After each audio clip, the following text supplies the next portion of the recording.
Éric Alt, magistrat, puisque là nous touchons, je crois, au cœur d'un problème français, mais pas seulement. D'ailleurs, Monsieur Scarpinato pourra nous en parler peut-être tout à l'heure, qui est celui de l'indépendance. L'indépendance en Italie, le parquet notamment est indépendant. Vous, de votre expérience de magistrat, d'observateur, de praticien à la fois du droit et des affaires, vous en avez connu. Est-ce que vous pouvez ici nous dire, oui ou non, la France est un pays judiciairement indépendant?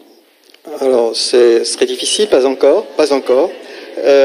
En Italie, le parquet est indépendant et il y a des OPJ qui sont dédiés spécialement au grand parquet et qui ne dépendent que de la hiérarchie judiciaire. Ça permet effectivement d'enquêter sur des affaires sensibles de façon différente. Je crois qu'en France, l'indépendance de la justice a toujours été un tabou. On parlait de Jacques Chirac tout à l'heure. Jacques Chirac promettait de couper le cordon ombilical avec le parquet. Et puis, il a renvoyé l'affaire à une commission et le rapport de la commission est parti dans la corbeille comme d'habitude. Je me souviens même que Nicolas Sarkozy avait promis à un moment de constituer en France un grand parquet national indépendant, un peu sur le modèle espagnol. Et puis cette idée avait été aussitôt oubliée et il ne s'était plus focalisé que sur la suppression des juges d'instruction. Alors, le gouvernement actuel a fait un projet qu'on aurait pu souhaiter plus ambitieux encore, mais c'est un projet qui va incontestablement dans le bon sens. Et il est actuellement en suspens. Le tabou n'a pas encore pu être franchi, mais c'est un bon projet, en tout cas un projet qui va dans le bon sens. Je crois qu'il y a un tabou de l'indépendance de la justice, qu'il y a un tabou du secret défense. Lorsque, avec Anticor et d'autres associations, nous sommes allés voir les parlementaires lors des projets de loi sur la transparence et la fraude de l'année dernière, on a dit effectivement il y a un problème secret défense. La France est le seul pays où c'est le ministre qui, dans son âme et conscience, au vu du rapport de la Commission nationale du secret défense, mais qui, dans son âme et conscience, juge de la déclassification, de la nécessité de déclassifier ou pas un document. Pour l'instant, ça n'a pas changé. Il y a un tabou du secret fiscal. Lors de la loi sur la fraude, on crée un procureur financier. C'est quelque chose d'important. Il a une compétence en matière de fraude fiscale. Bien, le procureur financier aurait normalement dû avoir la possibilité de prendre l'initiative de l'action publique sur la fraude fiscale. Et il y a eu beaucoup d'actions dans ce sens. Je fais partie de la plateforme contre les paradis fiscaux et judiciaires. Les parlementaires ont été interpellés sur le sujet. Nous avions même la Cour des comptes à nos côtés.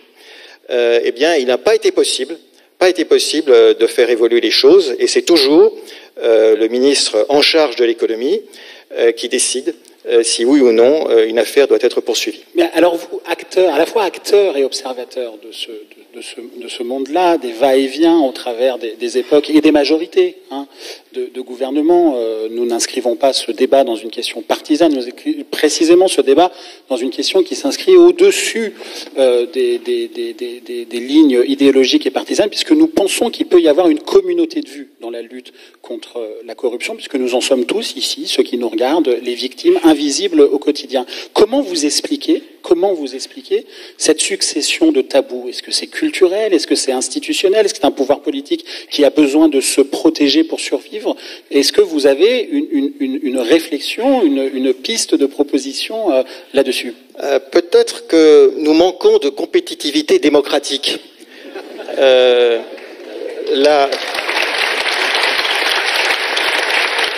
veux dire, on se sert trop de la loi, et c'était notamment le cas, je pense, des lois fraude et corruption, même s'il y a des avancées techniques incontestables, et il faut saluer ces avancées techniques. Mais c'est vrai que c'était une loi qui était faite pour communiquer une volonté politique, et pas une loi pour changer radicalement les choses. Et puis ensuite, la loi est dure et la pratique est molle. Tocqueville. Effectivement, un libéral, bien sûr, la loi est dure, qu'on voit le contrôle de l'égalité. Donc c'est pas exactement du judiciaire, mais c'est quelque chose d'important, le contrôle de l'égalité des actes des collectivités territoriales, le contrôle de l'égalité des marchés publics. Commande publique, 150 milliards en France. Il y a un rapport sénatorial qui dit le contrôle de l'égalité est devenu une passoire à géométrie variable. Contrôle de légalité qui revient à l'État et aux préfectures. Voilà, tout à fait. Donc là, un problème. Et puis, parfois, le légal et l'illégal se confondent, notamment en matière fiscale. On parle d'évasion fiscale et de fraude fiscale. Entre les deux, il y a l'abus de droit. Parfois, c'est l'épaisseur d'une feuille de papier à cigarette. Puis qu'on se souvienne du débat un peu surréaliste qu'on a eu il y a quelque temps sur le point de savoir si on devait intégrer dans le PIB les questions de la criminalité. Il y a eu un débat sur le point de savoir si la prostitution, la drogue, ça devait entrer dans le PIB. Donc là, et puis, ce qu'on disait tout à l'heure, dans certaines circonstances, l'illégalité, la criminalité est au centre du système. Je cite par exemple un sujet qu'on aborde peu, qui est le trading à haute fréquence. Effectivement, c'est un sujet gigantesque, c'est un contrôle qui est quasiment inexistant, et il y a une richesse considérable qui s'évapore, et donc je pose effectivement la question aussi de savoir si la France vit au-dessus de ses moyens ou si elle ne vit pas au-dessous d'un certain nombre de ressources dont elle est privée. Le trading à haute fréquence, c'est... Voilà, ce sont des robots. La spéculation boursière à la nanoseconde. Tout à fait, absolument. C'est un délit d'initié institutionnalisé qu'on ne contrôle pas. Voilà. Ce que vous nous dites, en quelque sorte, c'est que ce qui pose problème, c'est pas toujours ce qui est illégal, c'est aussi ce qui peut être considéré comme légal. Et nous sommes là dans les champs qui ont été travaillés par un certain nombre de sociologues, la corruption blanche, la corruption grise et la corruption noire, plus ou moins tolérée par les citoyens et ou le pouvoir politique. Alors, je le dis pour